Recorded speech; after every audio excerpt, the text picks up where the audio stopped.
Gate 7. Union returning to the wholeness that never truly left. The journey began with a frightened nervous system asking a single question. Am I safe? Everything that followed grew from that moment. Safety became feeling. Feeling became identity. Identity became love. Love became truth. Truth became vision. Now the river reaches its final gate. Not the end. The beginning remembered.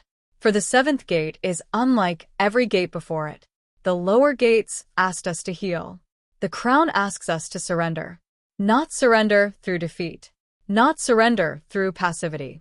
But through the quiet recognition that the separate self was never the deepest truth of who we are. Many people imagine enlightenment as becoming something extraordinary. Becoming more powerful, more gifted, more spiritual. The seventh gate gently dismantles every one of those ideas. Wholeness does not require becoming more. It requires becoming less divided. The ego spends a lifetime constructing identity. The crown simply smiles and asks, who are you before all the stories? Before your achievements, before your failures, before your trauma, before your titles, before your beliefs, before the masks, before the fears. Who remains?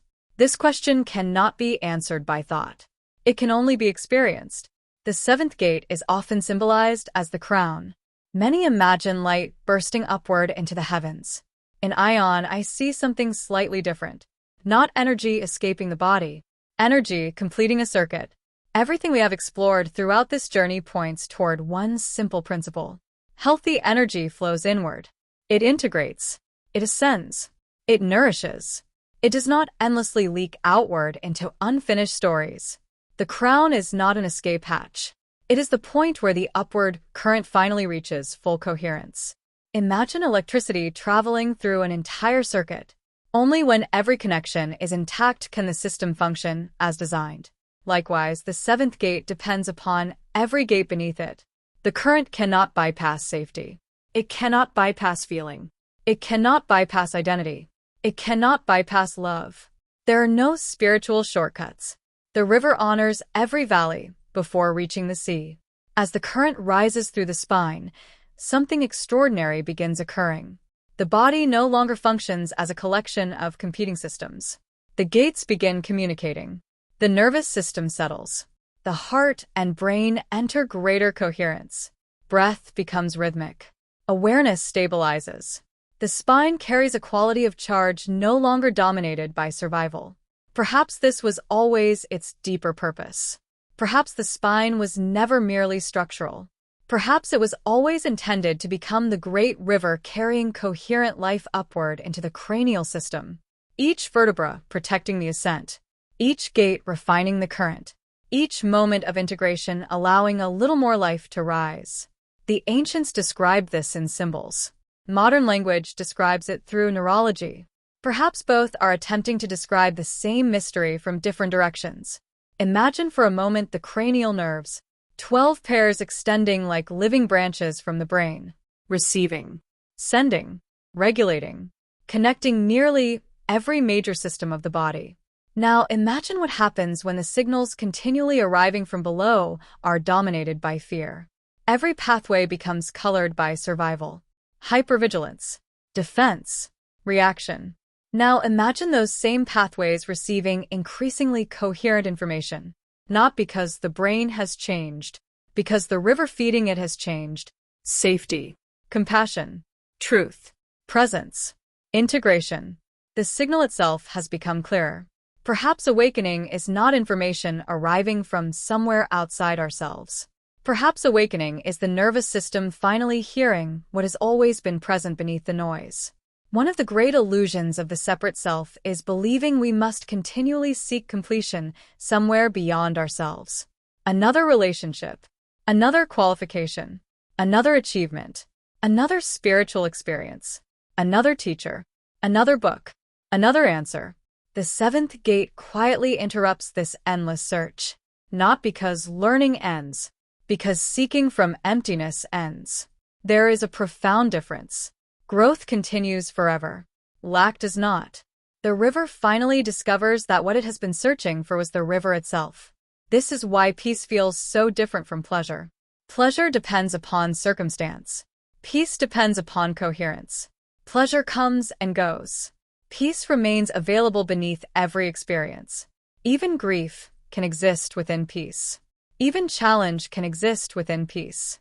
Even uncertainty can exist within peace. Because peace is no longer dependent upon life becoming predictable.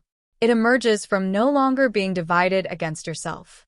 The war has ended, not because every problem disappeared, because the commander finally laid down the sword. There is another subtle transformation that occurs here. Control begins dissolving. Earlier in life, control felt essential. Control reduced anxiety. Control reduced uncertainty. Control created the illusion of safety. Now trust gradually replaces control. Not blind trust. Living trust. Trust in your own nervous system. Trust in your own discernment. Trust that whatever arises can be met consciously. This trust changes everything. Because fear constantly asks, what if I can't cope? Wholeness quietly answers, whatever comes, I will meet it. The future immediately becomes less threatening. Not because it is guaranteed.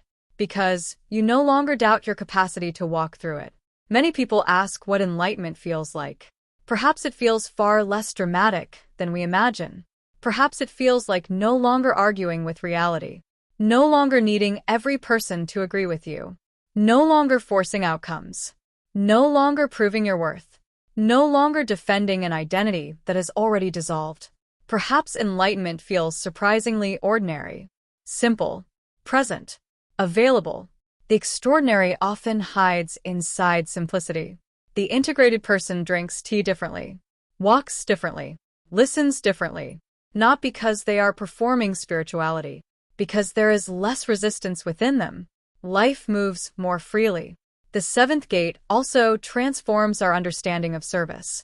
Earlier in life, service often arose from approval. If I help enough, perhaps I will finally be loved. Now service arises naturally from abundance. You give because you are already full, not because you are trying to fill yourself. This changes the quality of everything. Teaching becomes sharing rather than proving. Love becomes offering rather than bargaining. Kindness becomes spontaneous rather than strategic.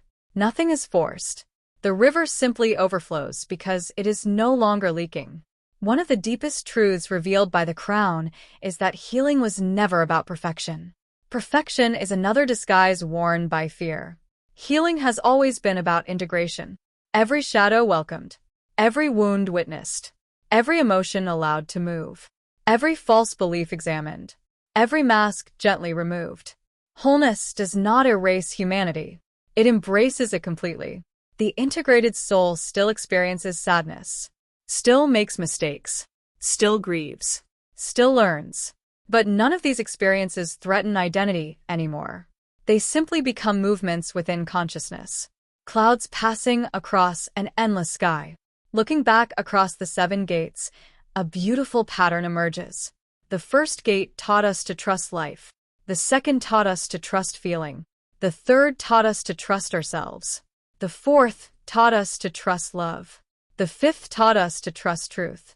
The sixth taught us to trust perception. The seventh teaches us to trust being itself. Not doing. Not striving. Being. This is the quiet completion of the ascent. Perhaps the greatest misunderstanding in modern spirituality is believing awakening is about leaving the body. The body has never been the obstacle. The body has been carrying the memories. The nervous system has been faithfully holding every unfinished experience until consciousness became ready to meet it. Healing does not reject the body. Healing honors it. Every sensation becomes communication. Every contraction becomes invitation. Every trigger becomes another unopened doorway. The body was never your enemy. It was your history speaking through biology. Now that history has been heard, the body can finally rest. And perhaps this is where the journey truly begins. Not at the crown, not at enlightenment, but back in ordinary life.